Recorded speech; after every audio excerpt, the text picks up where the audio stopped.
دیکھو ربیع الاول کے بارے میں لوگ اکثر ایک سوال پوچھتے ہیں کہ عید میلاد النبی منانا، اس میں جشن کرنا، نبی صلی اللہ علیہ وسلم کی آمد پہ خوشی منانا، یہ اسلام میں کیسا ہے؟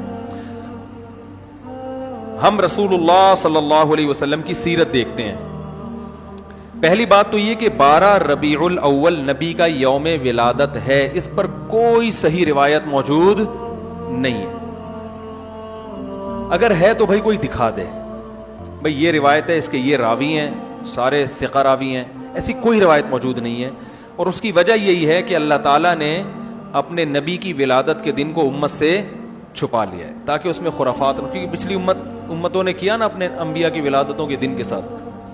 لیکن اگر فرض کر لیں، لوگ بحث کرتے ہیں نہیں جی فلاں نے لکھا ہے تو فلاں نے لکھا ہے، چلو مان لیا کہ 12 ربیع الاول نبی کا یوم ولادت ہے، تو ہمیں رسول اللہ صلی اللہ علیہ وسلم کی سیرت میں یوم ولادت پہ کیا کرنا ملتا ہے؟ احادیث صحیحہ سے صحیح حدیث ہے کہ نبی صلی اللہ علیہ وسلم پیر کے دن کا روزہ رکھتے تھے. صحابہ نے پوچھا کیوں؟ آپ نے فرمایا یہ میرا یوم ولادت، پیر کو آپ پیدا ہوئے. اب دیکھو پیر کو نبی نے روزہ رکھ کے یہ بتا دیا کہ اس میں عید کا تصور نہیں ہے، کیونکہ عید اور روزہ جمع بولنا پڑے گا آپ لوگوں کو، جمع نہیں ہو سکتی. اب اس کو سیلیبریٹ نہیں کیا جا سکتا.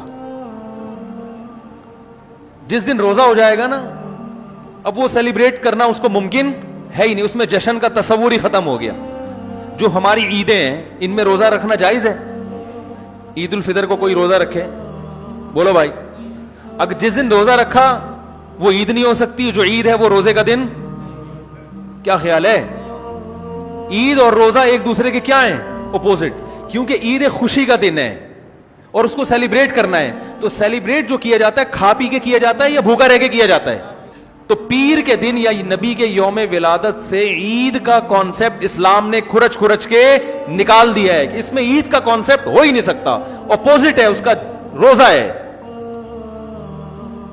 بات آ رہی ہے سمجھ میں؟ اس لیے 12 ربیع الاول اگر نبی کا یوم ولادت ہے بھی تو بہت کچھ بھی اگر کرنا ہے تو روزہ رکھنا، ہم تو اس کے بھی قائل نہیں ہیں روزے رکھنے کے، کیونکہ نبی نے پیر کا رکھا ہے، 12 ربیع الاول کا نہیں رکھا. لیکن اگر آپ کو کھینچ تان کے کچھ نہ کچھ ثابت کرنا ہی ہے تو آپ اس دن کو روزے کا تو قرار دے سکتے ہیں. آپ اس دن کو سیلیبریٹ کرنا یا عید قرار دینا آپ کے لیے ممکن، قرآن و سنت نبی کی تعلیمات کے مطابق عید کا دن قرار دینا ممکن نہیں ہے. آپ ممکن نہیں ہے. دوسری بات، ابھی بات مکمل نہیں ہوئی ہے، ایک پوائنٹ اور رہ گیا. اسلام میں عیدیں صبح کے وقت ہوتی ہیں، رات کو عیدیں غیر مسلموں کی ہوتی ہیں. کرسمس زیادہ جوش و خروش سے کم منایا جاتا ہے رات کو، کیونکہ اس میں ڈھول ڈھمکے ہوتے ہیں، لائٹنگ ہوتی ہے. لائٹنگ رات کو جچتی ہے، دن میں لائٹنگ بولو بھائی نہیں. جبکہ اسلام کے جو تہوار ہیں وہ کب ہوتے ہیں؟ صبح کے وقت. صبح آپ اشراق کے وقت آؤ گے، نماز پڑھو گے، سوئیاں کھاؤ گے، گلے ملو گے، پتلی گلی سے نکل لو.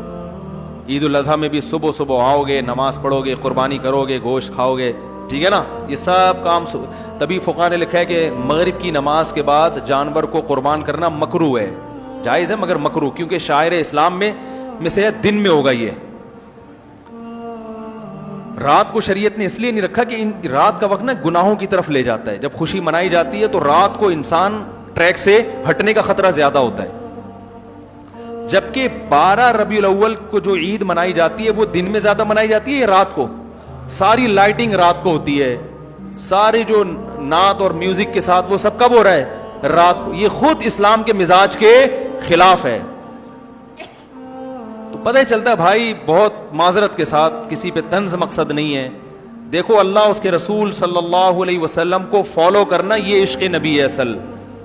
یاد رکھو، محبت میں جذبات پہ کنٹرول کرنا یہ زیادہ مشکل کام ہے، اور جذبات سے ہٹ کے، جذبات سے مغلوب ہو جانا یہ آسان بہت ہے، لیکن یہ حقیقی محبت کی علامت نہیں ہے. جب محبت ہو نا کسی کو تو اپنے جذبات کو حدود کے اندر رکھ کے انسان محبت کا اظہار کرے. اپنے جذبات کو غالب کر لینا، نبی کا عشق ہر مسلمان کو ہے، ہر ایک کا دل چاہتا ہے یہ کرے یوں کرے نبی کی یاد میں, لیکن آپ اپنے اس جذبات پہ کنٹرول کریں. بولے بھائی رسول اللہ صلی اللہ علیہ وسلم کی جو اطاعت ہے وہ پہلے ہے, اپنے جذبات بعد میں.